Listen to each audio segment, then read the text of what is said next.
Bonjour, je suis Hakim L'Alam et je vous propose ma chronique du jeudi 9 mars 2023. Elle s'intitule Tuer pour un livre et mourir en spartiate.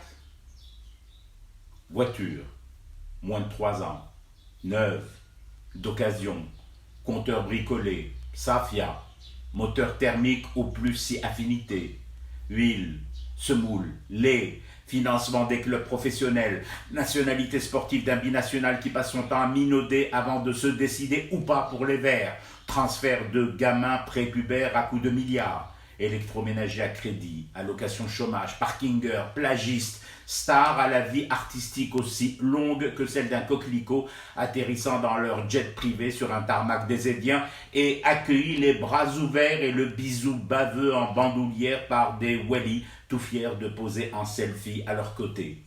Panier de la solidarité. Solidarité en panier. Panier dans le panier et rien dedans. Faut-il tolérer les queues mixtes pour SMID ou scindées en deux? D'un côté, les mecs, et de l'autre, les mamans, les sœurs et les épouses qui font la queue, même à 8 mars, pour ramener pitance aux maris, frères et enfants mâles qui dorment, jusqu'au gobelet de café salour de midi. Litanie mortifère, refrain qui m'achève. Je ferme les yeux et rêve d'entendre marcher dans la rue au cri de « Nous voulons des bibliothèques pour nos enfants » ou encore pour un plan national, une commune, une bibliothèque. Qui oserait sortir aujourd'hui pour revendiquer une bibliothèque? Même à crédit Yassidi. Stressant, achevant, anéantissant. Que faut-il faire pour que nos enfants lisent enfin? Ou tout simplement pour que beaucoup d'entre eux découvrent pour la première fois de leur courte vie un roman ou une bande dessinée. Tuer.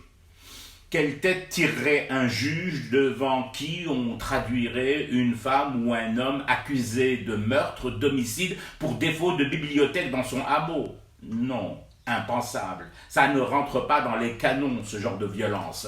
Un coup de poignard mortel pour 100 dinars non versés à un parkinger? Oui, ça, oui, c'est validé. Mais tuer pour un livre? Et pourquoi pas un colloque à Birtout al-Bahri sur Dostoïevski, les crimes que nous commettons et les châtiments que nous encourons forcément par effet boomerang de ne pas favoriser la rencontre merveilleuse entre un chérubin et des pages et du vélin. Mais que viens-tu nous emmerder ce matin, Hakim, avec tes bibliothèques, tes livres, ton Dostoï machin chose? Ne vois-tu pas que les frères Karamazov font la queue à la mairie pour le dossier pré-voiture? Dans tes livres, ils étaient peut-être 300 spartiates. Ici, foin de grec et de perse. Nous sommes tous en mode 500. Et Rome a fini par tomber dans les bras de la belle Giorgia Meloni. Alors, s'il te plaît, arrête tes conneries et contente-toi de faire ce que tu fais tous les matins. Fumer du thé et rester éveillé à ton cauchemar qui continue. C'était Hakim L'Alam, je vous retrouve samedi pour une autre chronique et une autre façon de dire son amour à l'Algérie.